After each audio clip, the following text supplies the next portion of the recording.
te Bakondi osali eloko te Banome oyidi mboko ya leta Kongole azali kisengi te Yo nani potoloba te Makambo ezobonga te Pepla zonyokwama Ulu na bashege batondi na nzela Misala ikeleve Banda kongola banda kolela Tilelo azolela Boninyo Leta azali monguna ya peple te Bango babonga pepla nyokwama Bana na bango batanga na poto Ya biso minerval babengana Omboko yo Tokoloba Balobi la capitale la plus sale du monde Neboka nanga Kinshasa Motema pasi na leli Makondi bosala Domona.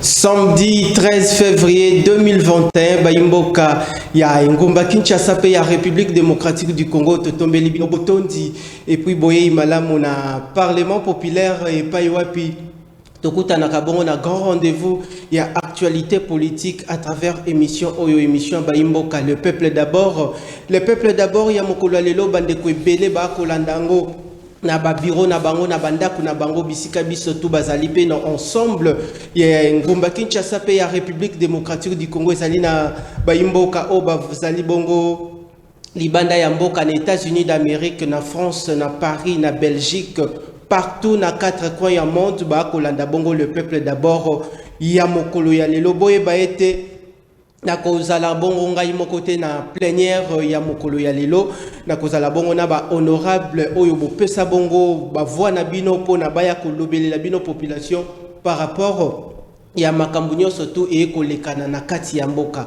Encore une fois bandeko balandi bokolanda le peuple d'abord parlement du peuple parlement populaire et paiwapi na mokolo lelo toko poussa bongo makanisi toko traiter bongo ba loi oyo to réserver bongo na plénière ya lelo na kokende mbango po na kosimba loi ya mokolo ya lelo à travers plénière ya lelo toko zala bongo na les enquêtes de l'IGF sur le dossier Bukangalonzo. Boyebi était Augustin Matata Pogna utaki bongo kosala ba déclaration lobi était azali innocent na makambo matali affaire parc agroalimentaire ya Bukangalonzo yango nde tokotia bongo makolo na biso na binyo opinion publique boyeba bongo o etali Bukangalonzo. Tokosimba lisusu makambo matali Vital Kamerhe en appel ezali bongo lundi 15 février ya mbula oyo boyebi bongo dossier ya Vital Kamerhe et umeli mingi me ekozala bongo procès a bongo le 15 février en appel. Tokosimba lisusu makambo matali avenir politique ya plateforme politique Lamuka boyebi bongo président coordonnateur en exercice ya Lamuka mwana mboka Martin Fayulu m'a dit la vérité des urnes awutaki bongo kosala bongo point de presse alobelela ki makambo ebele mais tokozwa bongo ba précision na kati émission le peuple d'abord na ba honorable oyo tozali na bango elongo tokosimba lisusu makambo matali affaire Chebeya Floribert Chebila boyebi était makambo e kobima à gauche et à droite par rapport au dossier Chebeya Bayimboka bako éclairer bino opinion publique na mokolo ya lelo boye ba ete bana kino lelo yo bana ya kelasi bavandi bongo na bandaku mais tokozwa bongo ba éclaircissement na ba honorable tozana bango par rapport au Italie, la rentrée des classes, encore une fois, la reprise des cours, encore une fois, Bayimboka Bokolanda, le peuple d'abord, Tofungoli Bongo, émission Mamabi, Yaba Mamabi Pupula, Mamabi Pupula, Yaba Mabongo Nyosotu, Yaba Komi Nyosotu, Binope population congolaise, population kinoise, Bozwami Bongo Nabanda Kunabino, Tofungoli Bongo parler.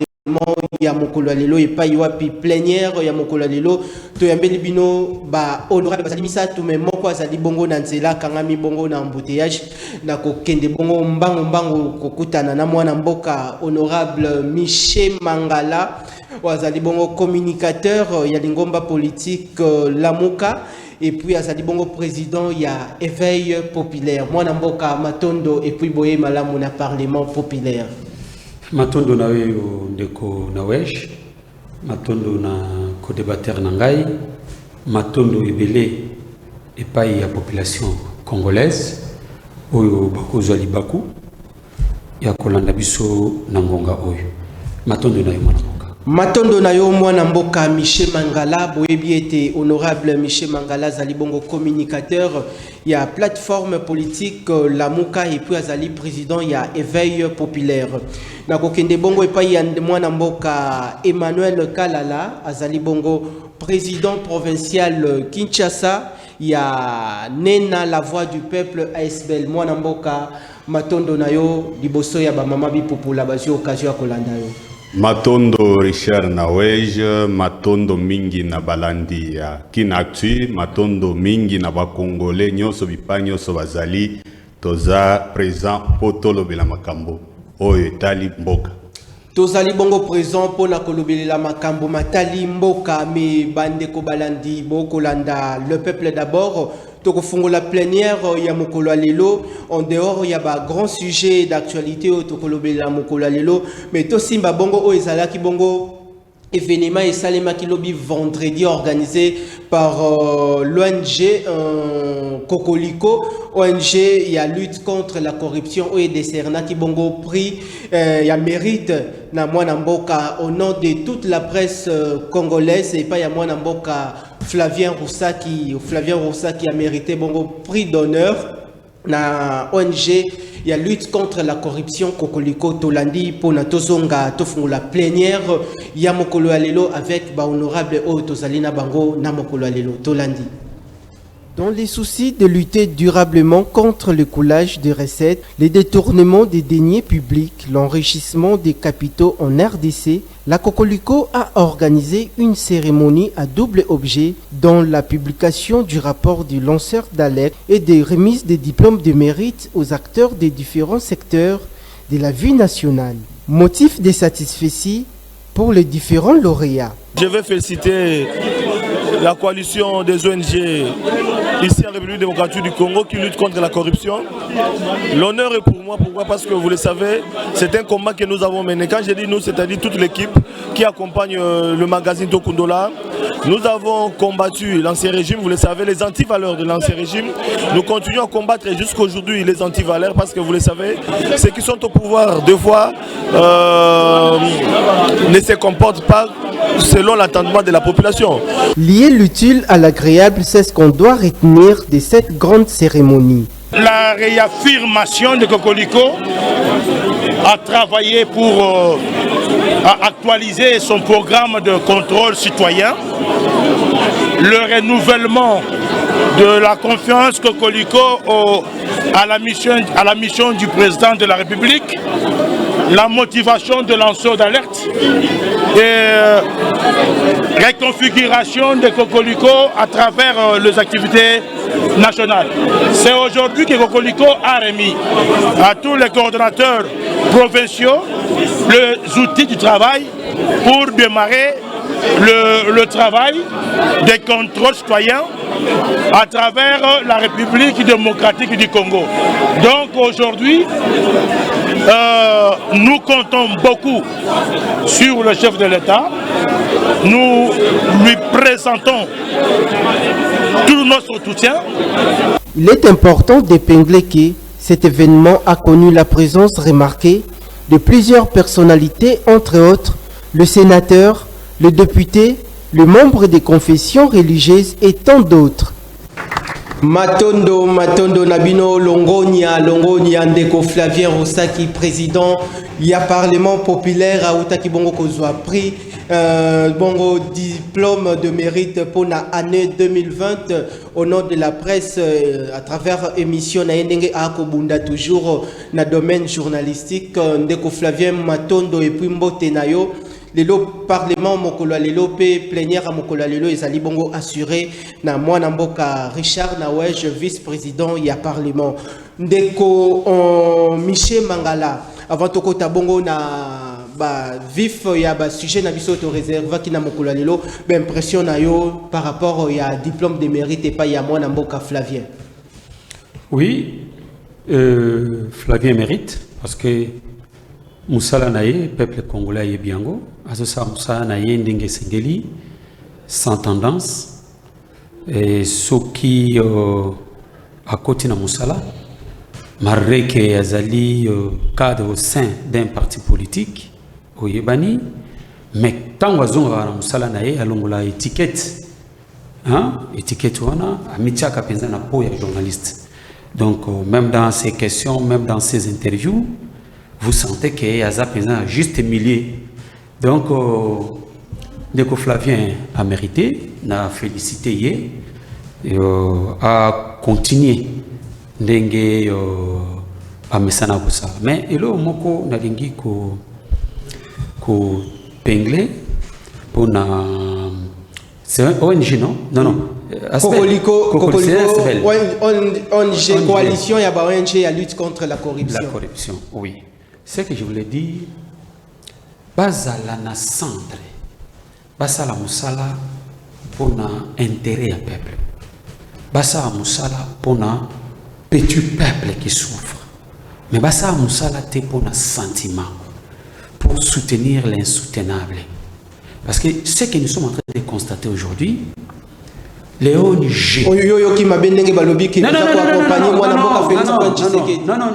ce n'est même pas ça. Ce n'est même pas ça. Un constat où tout le monde a l'élo, n'a pas ONG à l'élo, n'a pas ASBEL à l'élo. Il n'y a rien qui marche dans notre pays. Sur le plan de la sécurité, à l'est de la République, les gens sont tués.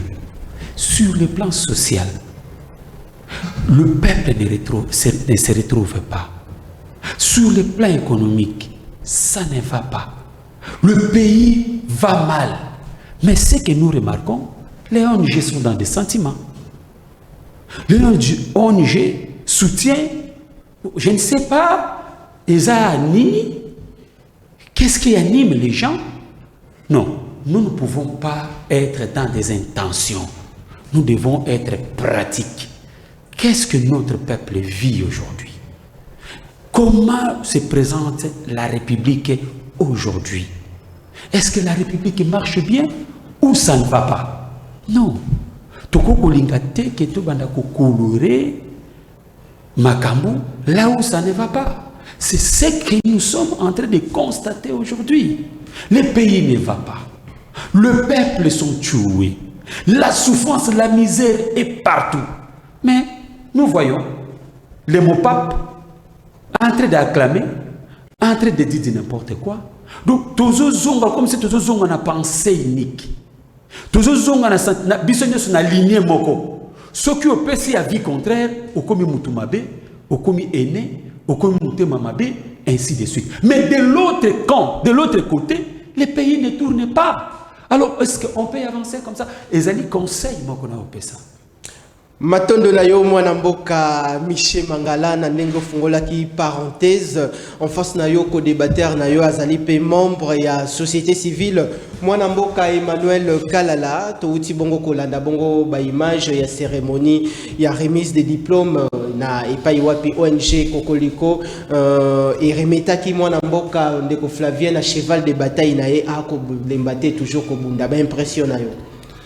Ya liboso o na lingi na loba eza ko encourager ya kende liboso na mosala na ye lao asalaki malamu aye komikuta bazo pesa ye brevet ya mérite wana yango na kotiko loba moto lokola za mobundi abunda po akende liboso mais o na kotiko souligner kati na mosala oyo azo sala ezala clientélisme te parce que les lots tozomona ceux qui régime eleki to komi lokola ba journaliste ya sport derrière équipe moko nous sommes en train de jeter des loges de faire toutes choses pour que ba mona biso ça doit constater biso non et mosala eko kende ndenge wana te mais ceux qui azo sala yango pour un intérêt général et à peuple congolais na moni yango mabete yango na lobby na souligner en plus oyo ONG Kokoliko et Outiko Sala c'est quand même quelque chose d'encourageable mais autre lobby si quelqu'un l'a fait ici quelle que soit la tendance politique naie ata so moto mosusu asali aza ya ka mosusu alingia zo mérite wana il faut kabela ye. C'est-à-dire équilibrer les choses. Est-ce que les lobbies nos sociétés civiles bozali crédibles vis-à-vis à population? Koloba corriger la société civile nyoso ndenge ko débattre nanga autaki koloba. Je ne peux pas rejeter tout en bloc, tout comme je ne peux pas encourager Nyonso en bloc. Ngina Lobanine. Oui, sérieusement, nous le constatons dans la société civile, l'association, ils sont derrière la poche. Mais ce n'est pas le cas, il y a ONG Mosusu. Parce que le droit même, ceux qui te lobby, nous voulons défendre une cause. Cause wana il faut à la dette morale otokobanda kolanda na chaque moment tozo sala quelque chose. Ingi kolobanini les droits eza impersonnel eza droit ya kolanda moto songolote eza droit oyo ya kolanda tribu moko songolote. Mais bokomi pe na connotation politique déjà na kati wana bokomi bino ba ONG na kati na ba connotation politique. Yango tikana silisa na koloba eteke tala soki to sali attention te no le loto zoyoka onde kwa uti koloba c'est vrai d'une part parce que ba ONG Mosusu ils sont devenus comme des politiciens, mais sont en train de nous demander baza wapi par rapport à Moussa. Ils se retrouvent partout, mais sauf là où ils devaient être. Yomo komi bimisate parce que vous allez na ngomba société civile yomo pe vous allez na katiwana. Non, tika na bisayo. Moi 30 secondes. C'est l'un des commissions. Moi 30 secondes. Tika na bisayo. Tant que tozoloba, ce que nous aimons et que nous puissions nous retrouver dans notre travail correctement. C'est-à-dire quoi? Mosalo tozo sala, nous le faisons pour le développement, pour l'intérêt de la population. Namboka na biso ekende liboso. Pona to kanyengonga mwana mboka nazo pesa maloba ba mama bi pupula ba kolanda biso to fungoli déjà plénière ya mokolo ya lelo to kosimba bongo sujet na biso nde mwana mboka mangala avant ça la toilettage na oyo ko débatteur no lobby to simba makambo matali parc agroalimentaire ya Bukangalonzo bino na ngambu ya Lamuka. Bolobi nini na makambo malekani na gestion na yango ya Bukangalonzo. Est-ce que Augustin Matata Ponyo azali à la base ya ba détournement et salami kuna to azali libanda ya makambo? Merci ndeko na ko acheminer mbala moko na motuna na lingi d'abord na peser ndeko na ngai te na rejeter ba ONG nyoso te. Et ça constat au tout sali na lobi yango ezali constat que la majorité ya ba ONG ba posa ni mission na bango a commis courir derrière la politique pour les sentiments. Or, les choses vont mal. Moka ezali kotambola te. C'est pourquoi tu dénonces yango. Mais, tala batoloko la ONG Lucha. Ce sont des gens qui sont sur le terrain, qui n'ont pas de sentiments, qui dénoncent des choses qui se font dans notre pays, de tueries qui se passent à l'est de la République démocratique du Congo. Il vient d'annoncer une affaire de 4100 Congolais tués, lâchement tués. À Beni, une affaire de 2500. Ça c'est plutôt à Ituri. À Beni, une affaire de 1206. Mais les autres, oh toyoka qui n'attend kabila momuke bango na ko gangaka mais lelo pas commis silence bako bate sans cynique car soutenir l'insoutenable, mais par contre les pays sont en train de courir dans la misère le plus totale. Yo yebike lelo mboko na biso ya et commis le avant deuxième pays sur le plan il y a mini alimentaire où batba ko se nourrir de souffrance, quelle souffrance, mais ici ba go beta kama boko donc tout est rose, tout passe bien, mais si dans des pays sérieux, si les ONG, j'estime bon ONG en Econabiso ba osala là-dessus en rapport avec ce qui se passe à Bukangalonzo. Mais ils ont qui travaillent que les ONG devaient faire pour dénoncer tout ça? Est-ce que Quel est leur appui? Plutôt leur rapport par rapport à Moïbi Oyo et Salemi Namakamamu Bukanga Lonzo. Apport Nabangezali. Qu'est-ce qu'il dit? Mais non. Quand le président légitimement élu Martin Fayoulou s'élève pour dénoncer les choses, mais la réalité est là. Le peuple souffre. Papa, nakoko la kisayo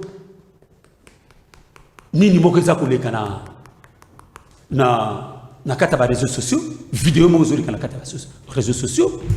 Vous regardez comment Bako Mamoutou en plein ville à Kinshasa. Vous comprenez? Des gens avec des koulouna Bako Katamoutou. Je ne sais pas si vous avez suivi ça. Les policiers, la police, mais il faut se poser des questions. Où est les ONG Baza Wapi? Ils sont où?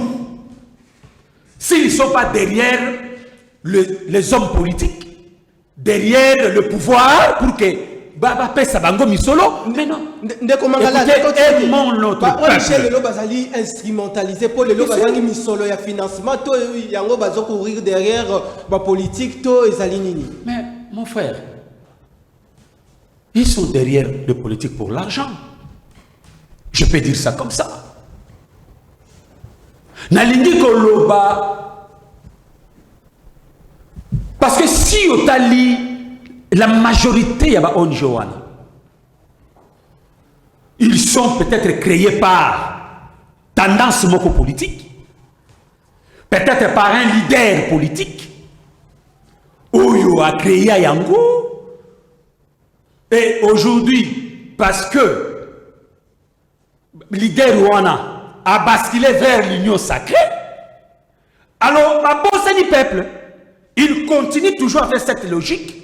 Il y a pas qu'à soutenir le leader Ouana.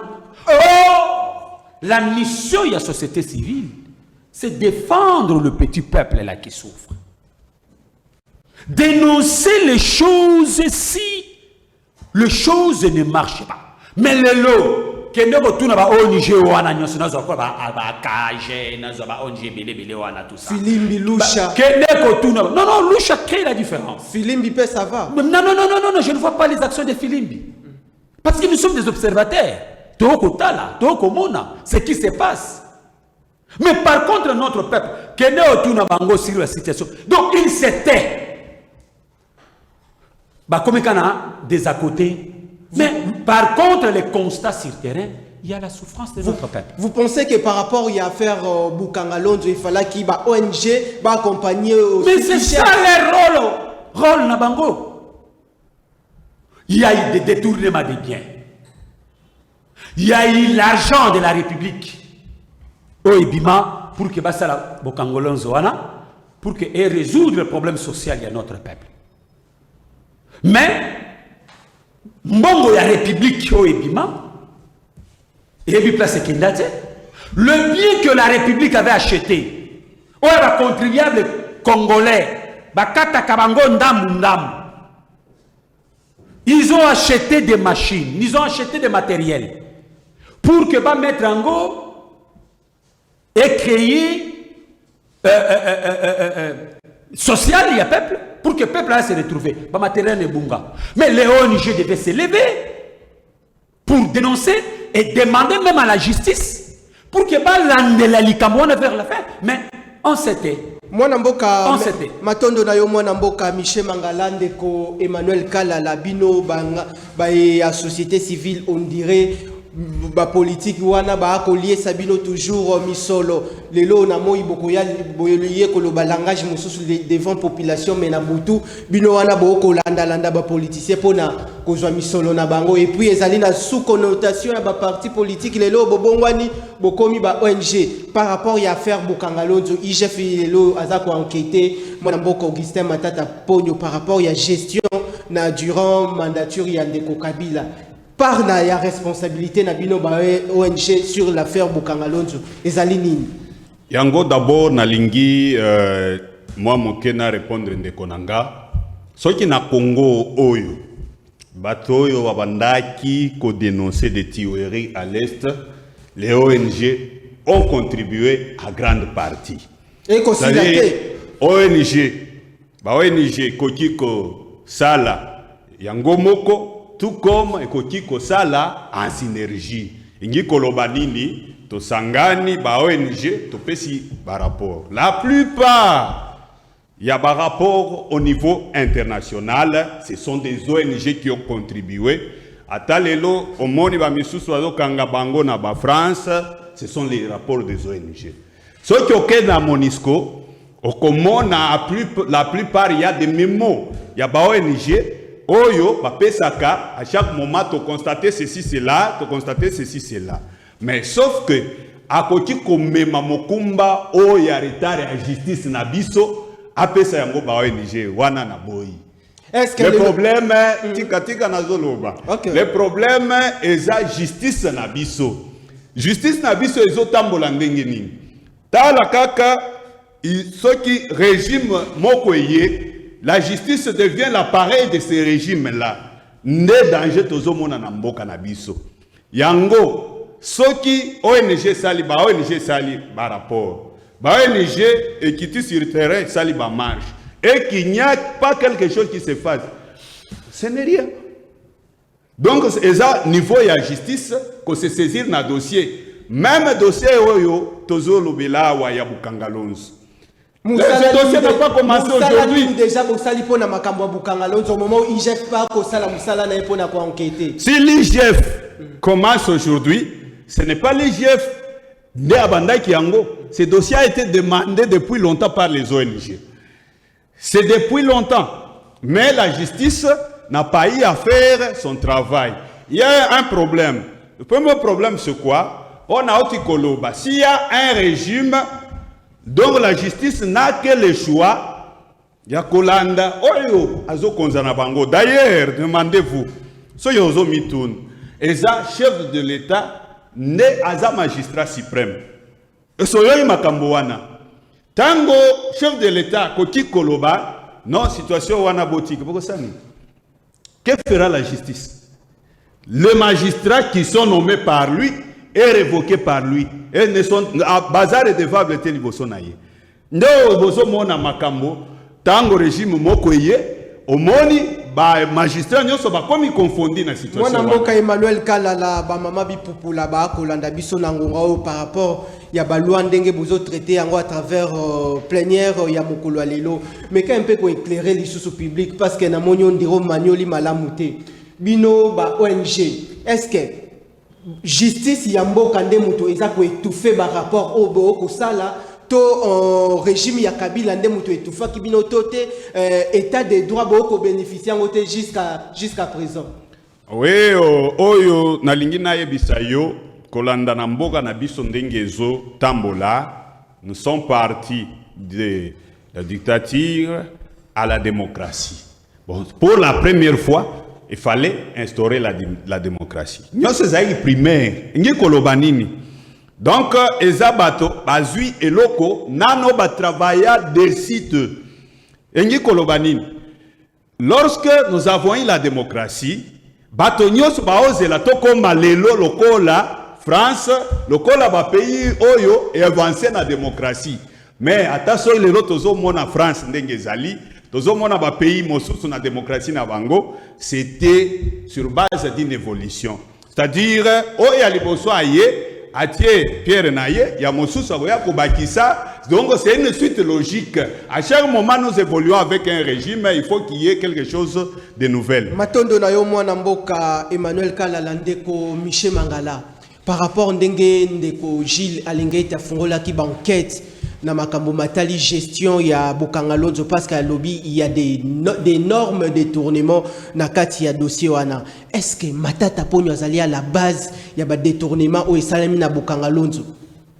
Ndeko nazali JGT parce que ndenge makambo ileki kuna na yebite mais nous se confions na ba rapport na ba enquête na bango.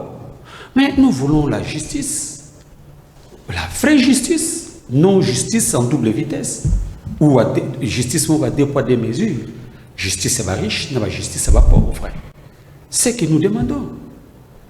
Mon frère ici parle toujours dans ma maman. Il faut faire la part des choses. Je ne dis pas que les ONG ne travaillent pas. Mais nous avons vu les ONG actifs. Je dis bien actifs à l'époque de Mobutu et à l'époque de Joseph Kabila. Des dénonciations. Ce qu'on demande aux ONG, de dénoncer. Parce que les ONG, les gendarmes, pas dénoncer Nini. Pas dénoncer Makambo Yamabezo contre notre peuple. C'est leur rôle.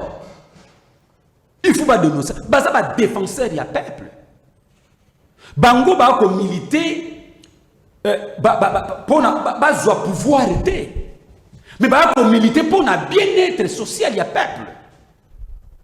Nous avons vu à l'époque de Kabila, là les ONG étaient au four et au moulin. Mais aujourd'hui, les choses reculent plus que ça était hier. Mais tous ces ONG-là, c'était. Je ne sais pas si je me fais comprendre. Nani de Konanga comprendre que Moussala o esengi basala. Esengi ke basala ngo abonné au diffort. Basala Moussala te parce que basana tendance moko politique ou soit basana tendance moko régionaliste ou soit basana ba sentiment. Là on n'aide pas la République. Il faut aider la République et aider notre peuple pour que ce peuple-là se retrouve. Ndeko Michel Makambo ezako salema IGF achosa makambo ya asali ba enquête ya makambo ya Bokanga Lonzo. Mais la justice fait son travail. Nous avons besoin de voir tout ce monde-là devant là-bas pour justifier comment on a géré l'affaire de Bokanga Lonzo. C'est ça. Mais il n'y a pas d'autre chose. Il n'y a que la justice parce que l'argent est bimi. Mais ça dit mbongo ya mutute. Ya mbongo matata ponyote. Ya mbongo kabila te. Ya mbongo ya République démocratique du Congo. Ce qui le matata ponyo a proclamé sur son innocence. Lelo yo bamona nani yango azali à la base ya makambo elekani na mutu akoki à cause de la juge parti te. Mutu mutami défendre kati. Mutu mutami défendre que non moi j'ai bien fait.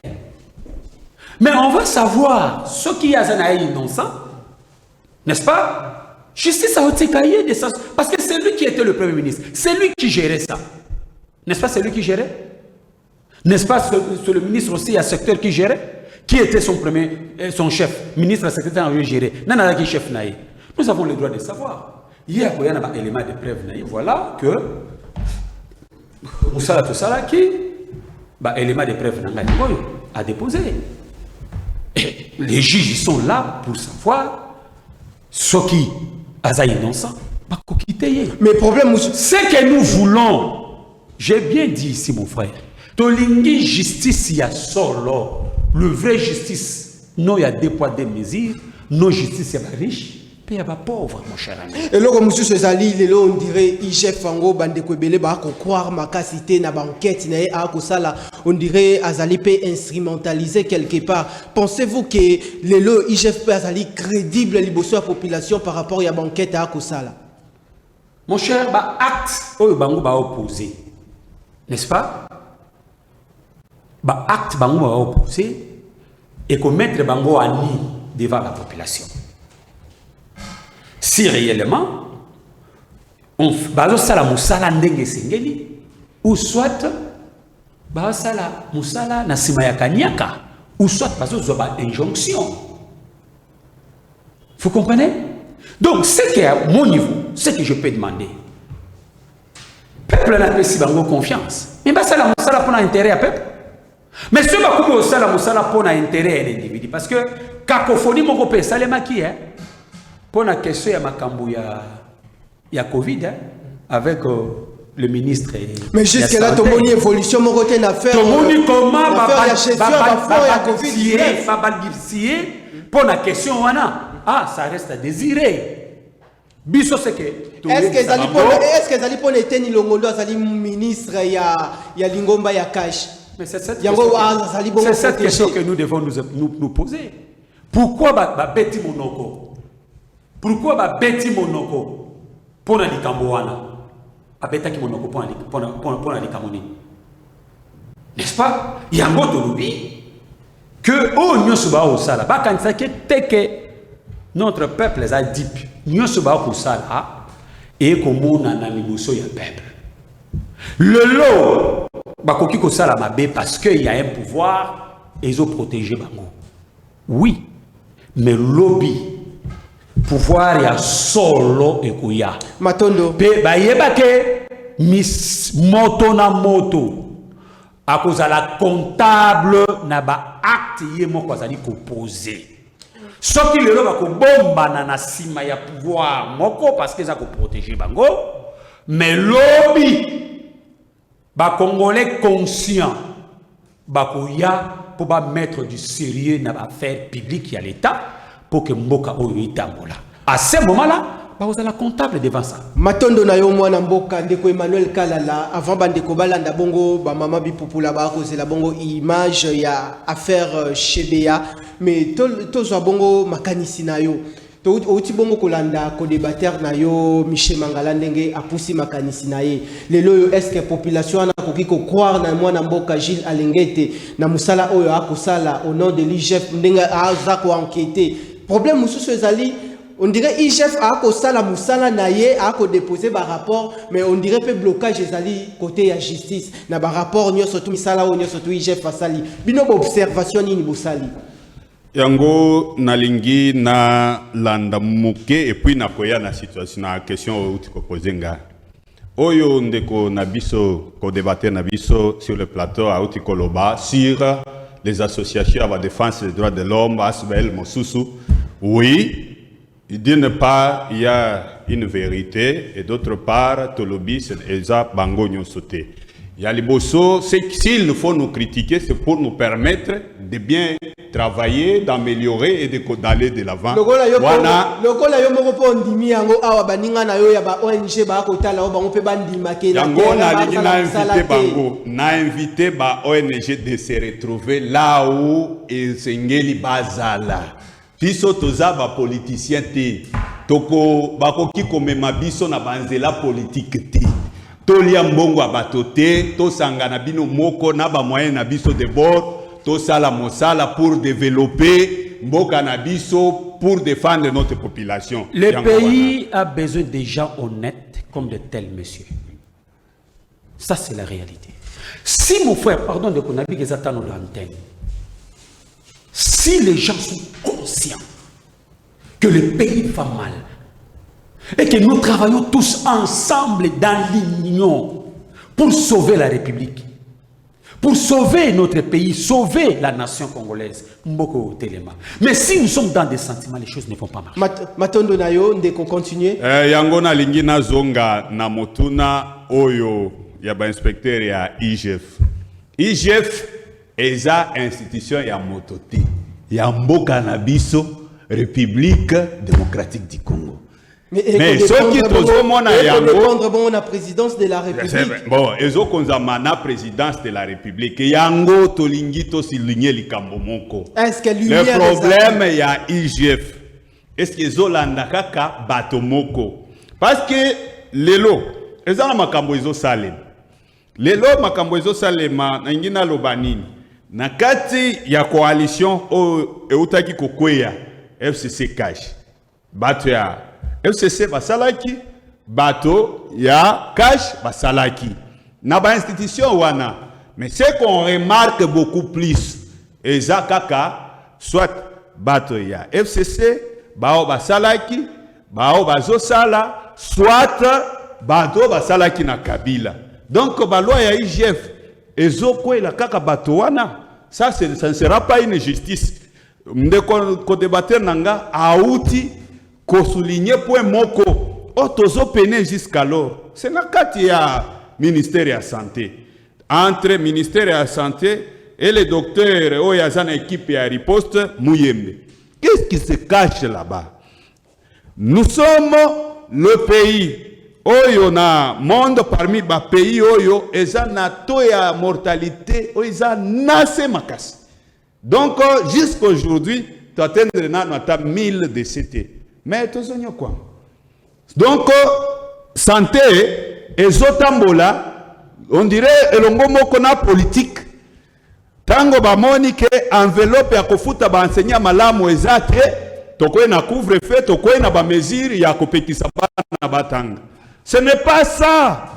Ce n'est pas ça. Niyango ba bandaki kosomba bibembe pour ko justifier mbongo na bango oyo ba mema ba financer na banque. Est-ce que IGF attaque misune likola mais nde wana toluzo luka IGF amona na kati ya dossier wana parce que IGF soki alingia tenir pour la justice la justice ezalaka équitable.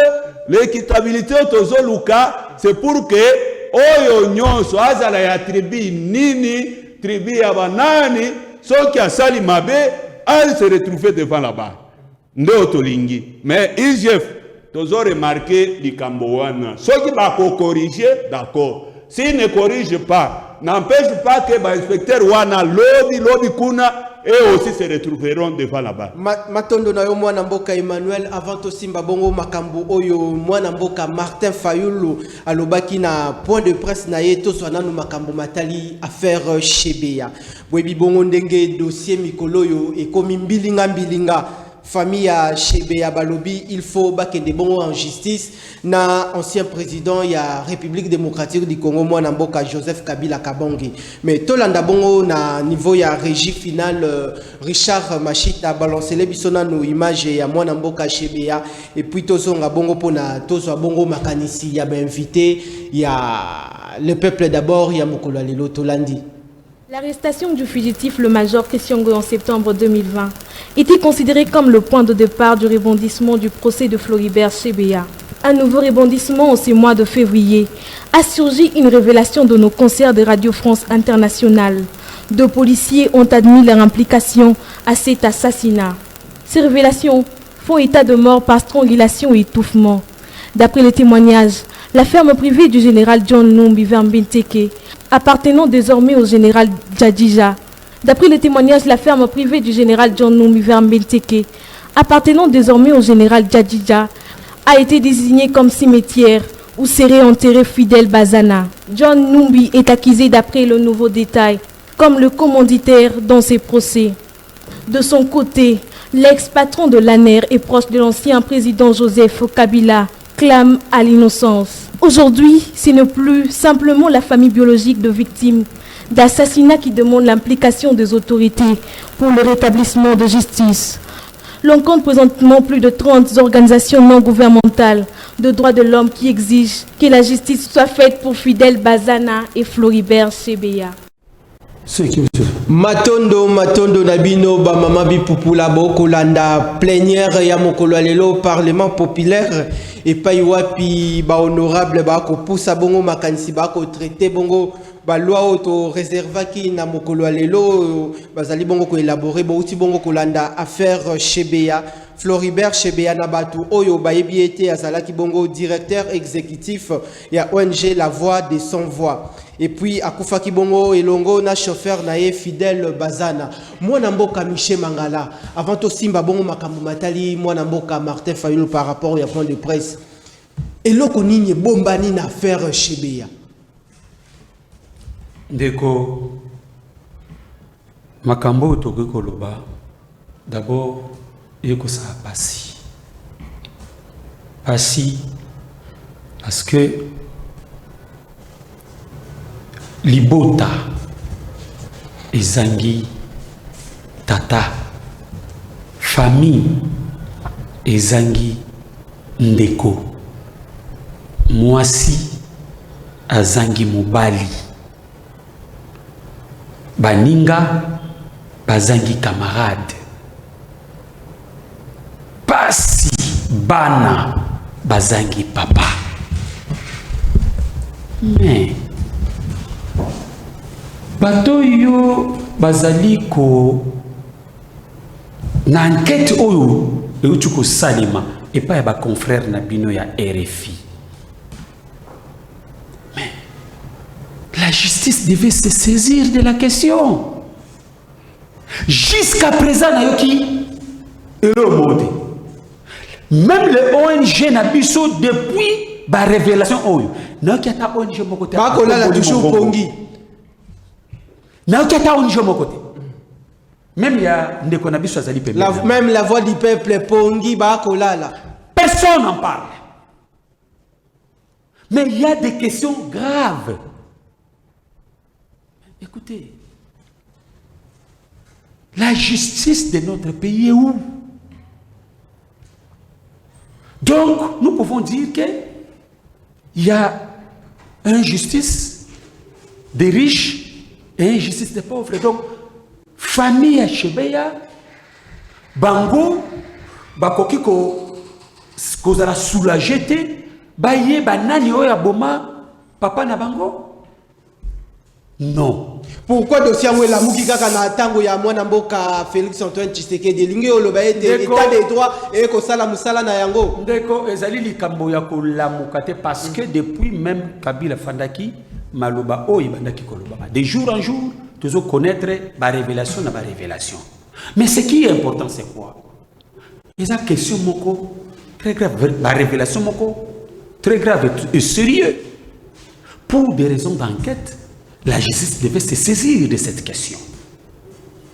La justice devait se saisir, papa. Mais jusqu'aujourd'hui, silence il Kabwango. Donc c'est pour dire quoi? C'est pour dire que quelque part, il y a la protection de M. Kabila. On protège M. Kabila. Qui protège M. Kabila? Mais le pouvoir en place qui protège M. Kabila. Mais si fait, qui protège même les John Numbi. S'il vous plaît, ne connaît Nawej. De tous à la sérieux, tous à la juste et honnête. Ba révélation ya moui. Justice n'a pas zawapi. Mais si la justice n'agit pas, c'est que entre guillemets peut-être il y a l'injonction de ne pas toucher à la question. Parce que là où ça nous amène maintenant à beaucoup réfléchir sur le pouvoir de M. Kabila et M. Félix Antoine Tshisekedi, M. Félix Antoine Tshisekedi a soit pouvoir na kati mboka na biso sur base ya badil. Parce que likambo oyo on a cité M. Kabila. On a cité M. John Numbi.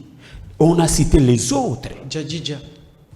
Pour raison de justice dans notre pays. Oui, bazana bango innocent. Acceptons ça comme ça. Ba commettant ba forfaiture ou anate. Mais pour raison d'enquête, il faut les appeler.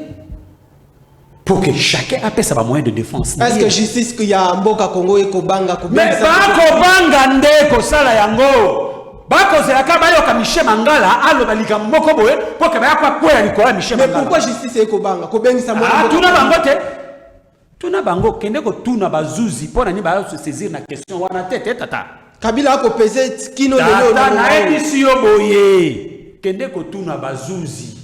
Que révélation enquête Mounene Sami ya ba confrère na biso ya RFI mokili mobimba e yoki yango mais pour na bini biro bazuzi bo se saisir na question wana te ba ko zela kaka ba yo ka prince penga lobi lo ba moko boye ba ko kweli ko la prince penga ba ko zela ka Michel Mangala arbe lo ba mo ba ko kweli ko la Michel Mangala mais le vraie question oyo eningisi mboka ebomi mwana l'assassinat ya moto pe ba révélation ekobima justice afandi na ye bon terrain chauffeur na ye Fidel Bazana et nous parlons l'état des droits. On parle de l'état des droits. Dommage mon frère ami. Matondo Nabino Baimboka ya Ngumba Kinshasa plénière ya mokolo lelo ba honorable bako panza bongo makanisi na bango par rapport ya ba loi oyo baza tozali bongo ko décortiquer ensemble na mokolo lelo ndeko Emmanuel Kalala touti bongo kolanda bongo makanisi ya mwana mboka Michel Mangala to kotambola malembe pona plénière ya mokolo lelo bino société civile boza toujours na pongi boza toujours ya kolala au moment où IGF a kosala musala boza ko accompagner été tala makambu ya mwana mboka Floribert Chebeya et pa yiwapi famille na ye ba bengisi mwana mboka Kabila to kende bongo na justice pona makambu oyo lumière na yango ezala mais bino kino lelo boza toujours ya kolala.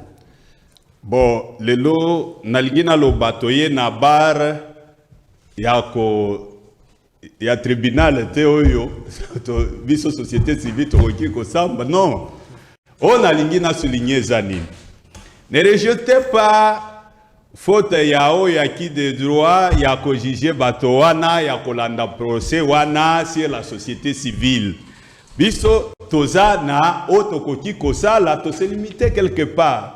Et ni kolobanini, la société civile et banda qui déjà kolobela likamboyo. Mais le problème est que c'est à la justice de convaincre, de vaincre nakati ya population congolaise que voilà, nakati ya mboka na biso justice ezali. Bocha bango encore pression. Encore. Pour qu'il va se saisir de la question. Mais silence na bino, ça reste à désirer. Ezo sala pasi, activiste le kolabiso. Bakati vi na ye, alors que ceux qui n'ont tanga constitution na biso na article nango 16 yoki alinéa liboso lobi la personne humaine est sacrée. Alinéa mi balé zoloba l'État a kosala ba moyen nyonso pour sécuriser moto a se développer à kende liboso. Mais tango lelo tokuti ndeko na biso bandeko na biso kokata bomwe na bango boye eza malamu te. Tika na yebisa yo actuellement. Si il savait que lelo na kati ya dossier et que bato va se retrouver devant les juges et que les juges ye moko a kutike parmi bato yo bauti kotanga baza condamnable wana eza juge nde ayebi ko condamner moto. Ce qui est à la Kabila, est à la John Numbi, est à la Nani. Mais on a petit souligner, et que Bango, ba kozala peut-être ba actionnaire direct, ba oyo, ba bomaki batowana. Mais parce que une observation ni bosali, kende tout droit obi ba imboka ba s'éclairer. Est-ce que Kabila ne mutu azali à la hauteur ya mort ya mwana mboka Floribert Chebeya? Yango na lingina ebisayo. Bazotanga John Numbi. Ce qui otali ba témoignage ya baomi balé de policiers, il se pourrait que et ba zoaki kaka ordre ba exécuter. Maintenant bazo poursuivre qui avait donné l'ordre. Ndekuna justice na banquette, il faut ba éclaircir biso. Ce qui est ça John Numbi, ce qui est ça Kabila. Biso ba société civile. To kondi mate ke moto aboma moto mosusu akata bomwe na ye mais asamba kaka a se retrouver na kati ya prison pour que moto wana a purger open na ye tokoti koboya Matondo Nabino Baimboka honorable moko bakisami na plénière ya mokolo lelo aye bongo pratiquement na retard tokomi na souka vraiment émission mais tokozongisa lisusu équipe ya mokolo lelo mardi pona mwana mboka Pablo Muke azali pe na lingomba ya société civile akomi na retard ndeko Pablo komi déjà na retard tokozwa lisusu mardi wuti bongo kokutana na sujet ya mort ya Floribert Chebeya à quelques na 1 minute 30 secondes nini ozali na yango koki koloba pona observation na bino na compte ya société civile. Oui, merci beaucoup. Je présente mes excuses pour le retard, les aléas de circulation dans la ville. En fait, c'est depuis 2011, notre premier anniversaire à Mora Chebeya, que Bisso va défenseur des droits de l'homme, Tobanda qui kosenga makambo nyoso, tozoloba. C'est-à-dire quoi? Nous avions été beaucoup surpris de voir des bateaux Tobanda kotie la misapi que bangonde ba présumé auteur ya Mora Chebeya.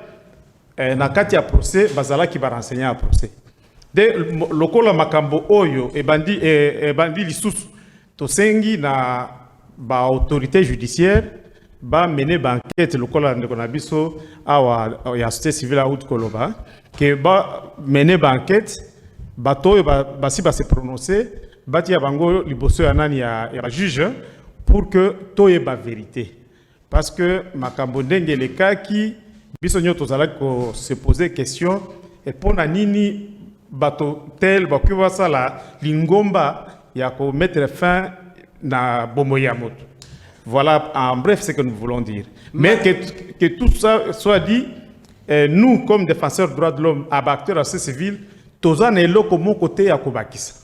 Lokola tozo senga ba juge bango moko ba yebisa biso nani na kati ya banquette ba komene na ndenge nini nani procès ekoleka ba yebisa biso to e ba vérité parce que awa toke oloba otanga ta kombo ya motote hein na déontologie na biso toke otanga ta kombo ya motote parce que biso toza ba juge te toza ba enquêteur te donc makambo ezo leka na balabala eza tel etali bato ya balabala mais biso ba défenseur des droits de l'homme ba acteur de la société civile nous n'avons pas ce pouvoir là de citer qui que ce soit avant que les enquêtes n'aboutissent. Matondo Nabino Baimboka ya Ingumba Kinshasa ba mama bi population congolaise il y a 4 coins ya Ingumba Kinshasa paye ensemble il y a République démocratique du Congo.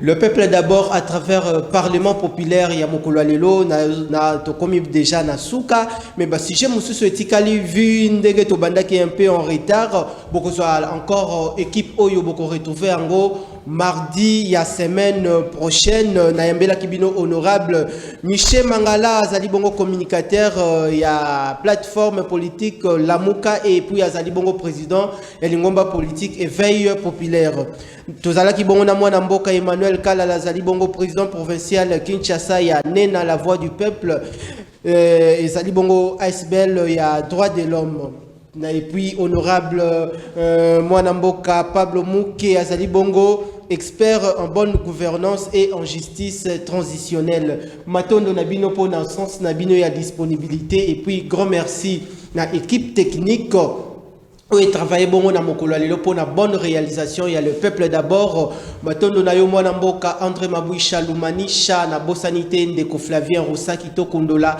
ndeko Serge Makos et puis équipe Mobimba Yakina Actu Télévision Matondo Nabino Tokutani Bongo Nambala Sima pour un nouveau numéro et émission Le Peuple d'abord, Parlement populaire, émission ya Babola, émission ya Population. Matondo. Merci.